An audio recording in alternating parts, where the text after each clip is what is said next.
What's up, everyone? This is Doc English coming at you from Central Station in Kuala Lumpur. And this is 5 reasons why Americans need to travel more. Number 1, and this is the most basic, you speak the international language. The biggest barrier that people have when traveling is the language difficulty. And if you speak English fluently, which hopefully some of us do in the United States still speak English, you have a huge advantage when traveling abroad. And we can thank the British for that. They spread it everywhere, like where I'm at right now in Kuala Lumpur, was once a British colony. And English is pretty much a second language for them. Excuse me, guys. Could you help me out? Could you point me to the LRT station? Go down straight, and then you can see on your left or right. Okay. Thank you. Just like right there. I can't find the right train station. That guy can help me out. He speaks perfect English, no difficulty. Now, for a lot of people traveling abroad, if they don't have English skills, that can be quite difficult. We as Americans have a huge advantage, and we should use it. Reason number 2, you've got the world reserve currency. The US dollar is accepted globally. When nations trade with each other, for the most part, except for a few, they tend to use the US dollar. And if you've got the US dollar and you're traveling, you can go to one of these places like the one behind me. I don't know if you see it, but it says public bank. I can show up with my dollars and I can exchange them for the local currency. And that money actually goes quite far here. The number 1 reason I get why people don't want to travel is they say it's too expensive. We don't have the money. We'd rather just go to a different state. But if you were to travel to, say, California or Florida or somewhere else in the United States, you'd probably have to spend more than you would someplace like this because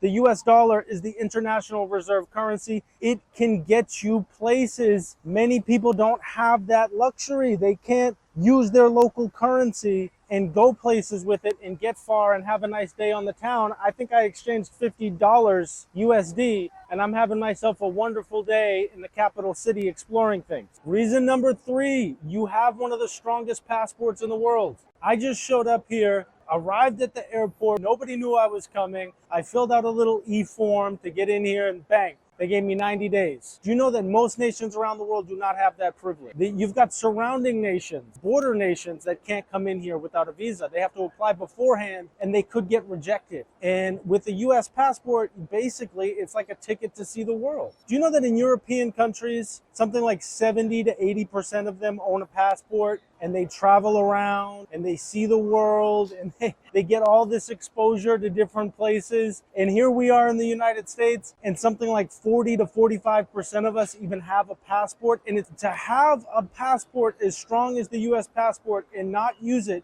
is a disaster and it's a waste of potential. Reason number 4, the economic activity is abroad. Hey, how you doing, my friend? You doing good? Good to meet you. The United States, we make up a little over 20% of the world economy in a world of 8 billion people where we've got less than 400 million. How long is that going to be sustainable? When we've got rapidly developing economies like this in Asia, the Middle East, and Africa, it's only a matter of time before they start to swallow up a larger portion of the world's economic activity. It's just natural. And what are we going to do? We gotta get international, get to know people around the world. Say what you will about the American people. We have our expertise and we are valued. Our knowledge and our expertise is valued abroad. You can go to different countries and you can find jobs, you can find employment. And these countries are growing rapidly. They're making up a larger and larger portion of the world economy as we speak. And if you want to tap into that gold mine,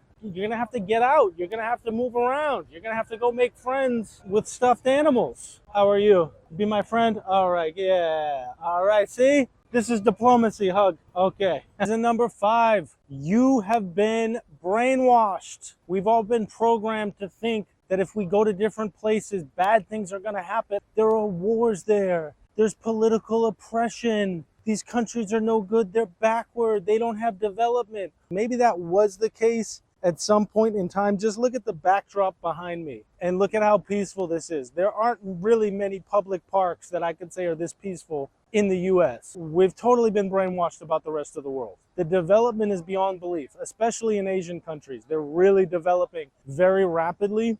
It's a lot more peaceful. than you would imagine. I get messages about people who think that there's political oppression. They watch the BBC or CNN International. The media only focuses on negative things. They're not going to show you the positive stuff because that doesn't sell. They're not going to tell you the truth. The truth is, the rest of the world, for the most part, I mean, everywhere is different. Maybe there are some war-torn places that are dangerous, but most of the world is a peaceful place, believe it or not, and the world is becoming a more peaceful place. Well, it's not what the news will have you believe, but you got to turn off the TV and you got to get out into the real world. I haven't watched TV in 10 years. That's why I'm here. You people who are watching Netflix, you're not getting a realistic depiction of the world. It's a lot more peaceful and safe than you believe, and it's a lot more developed than you believe. And not only have we been brainwashed about other parts of the world, but even more embarrassingly, other parts of the world have been brainwashed about us as Americans. I was in Cambodia a month or two back,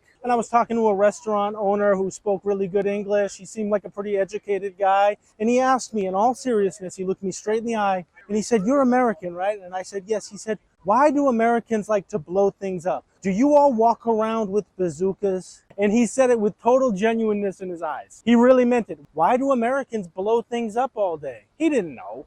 People aren't walking around with bazookas in the United States, at least not where I'm from. But, all they have is movies of us. They don't know what Americans really are, and there's a lot of negative stereotypes. And if we go abroad, we can really meet people and make human connections, look people in the eye and talk to them and break through these stereotypes. Not only can we rewire our brains so that we're not brainwashed about the rest of the world, but we can also unbrainwash the rest of the world about us, who they only have Hollywood depictions. They watch CNN and Fox News and MSNBC, whatever your political alignment is, doesn't matter. They see all that negative stuff on the news and they think, wow, America's crazy. Americans must be crazy people. And some of us are, to be honest, but for the most part, we're really not. We're really all human beings. We all have way more in common than we do differences. And by traveling the world, we can reprogram ourselves so we're not brainwashed about other people. And we can also reprogram their minds so that they're not brainwashed about us. And it's going to take real life, human to human connections to do that.